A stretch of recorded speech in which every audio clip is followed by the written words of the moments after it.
And if I grow horns, I will show you where the horns are coming out of.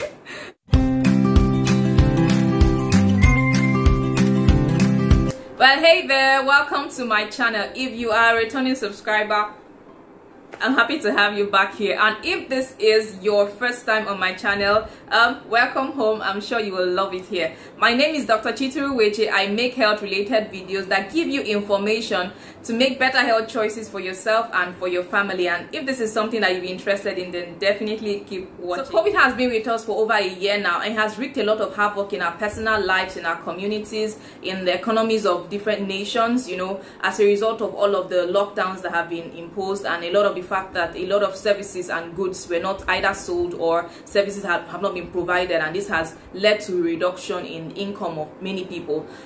So the coming of the COVID vaccine is kind of like a game changer. So it's supposed to be like a really good thing, because before now we've been focused on other avenues of preventing the spread of the virus by focusing on hand washing, social distancing, wearing face masks, lockdowns actually, and avoidance of non-essential visits and parties and movements and all of that stuff. So the coming of COVID vaccine is hopefully supposed to give us help us come back to some semblance of normalcy. So I think that it's supposed to be a good thing. However, the coming of the vaccine has been fraught with a lot of mistrust, a lot of conspiracy theories, a lot of concerns, and valid concerns too amongst people as to, one, why was there COVID in the first place, and secondly, why is there a vaccine, and why has it come out in just about a year after the onset of the disease, and all of that stuff. And actually last week, so a dear relative reached out to me. She actually woke me up that morning.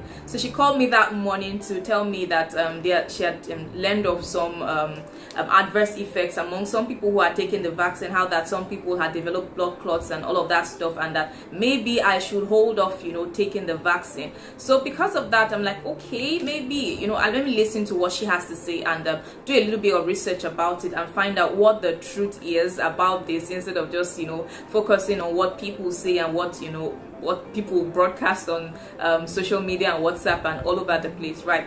So there have been some concerns among some people that, one, that the vaccine has been linked to blood clot formation that can cause adverse health effects.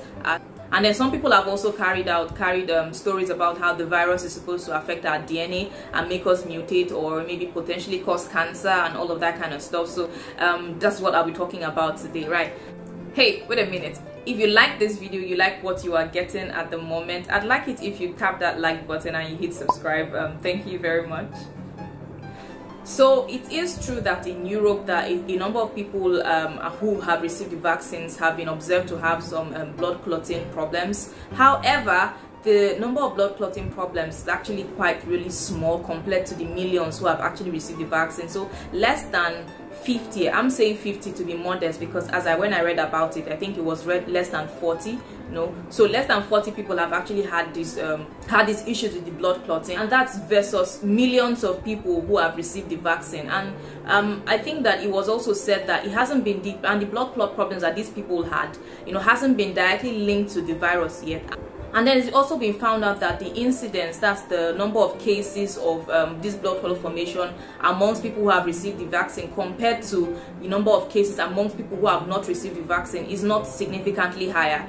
So it's about the same thing, and the vaccine has actually not been directly linked with the blood clot problems that these people had, but just that because they received the vaccine and a lot of information is still being gathered, a lot of research is still going on. When people get any health related conditions after taking the vaccine, all of those things are actually recorded in order to find out whether the vaccine can cause all these problems. A second problem that some people think that the COVID vaccine has is that it alters our DNA. So DNA is kind of like the manual, the tool book for creating us as human beings, right? So DNA is kind of like the recipe to a decadent divine chocolate cake. Oh my god, my mouth is watering right now. So yeah, DNA is kind of like DNA is basically the recipe for creating you, right? So some people have said that the COVID vaccine actually affects your DNA and can cause mutations in your DNA. This could potentially lead to things like cancer and have other adverse effects on your health. But that is not the case at all, because in fact there are actually some viruses that have cancer causing potential.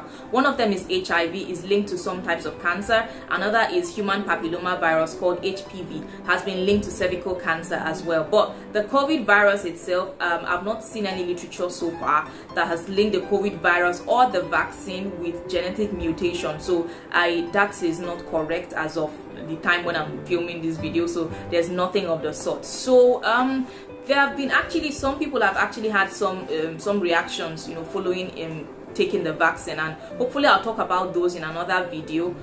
So I was actually supposed to take this vaccine last week, but on the day I was supposed to take it, I was working a 24-hour shift that actually turned out to be a 28-hour shift. But anyway, so I was at work, and I didn't want the possibility of possibly having a fever or body pain, because those can happen after receiving a vaccine. So I didn't want any of those, and so I decided, okay, let me just do it on a day when I can just go to work and come back home that day, so that if I need to take some analgesics and rest or something, I'll be able to do that. So I actually intend to do that today. And so the plan is I'll take the vaccine, and then I'll come back and tell you how I felt and how, you know, what effects the vaccine have had on my body. And if I grow horns, I will show you where the horns are coming out of. So in this instant, let me be your guinea pig. But it's not a guinea pig with blindness, you know, it's not a blind guinea pig type of situation, because I've actually done a bit of research about it to find out what the pros and the cons are, and of course the pros are more than the cons concerning COVID vaccination. So I'll take it and I'll get back to you about how I feel and what side effects I might have had, so that you can prepare to, you know, to actually have yours, and maybe it will arm you and make you more courageous about going to have your own vaccination done. I will be signing out now. I hope that you have a beautiful day, and stay happy, stay healthy, stay whole. Bye.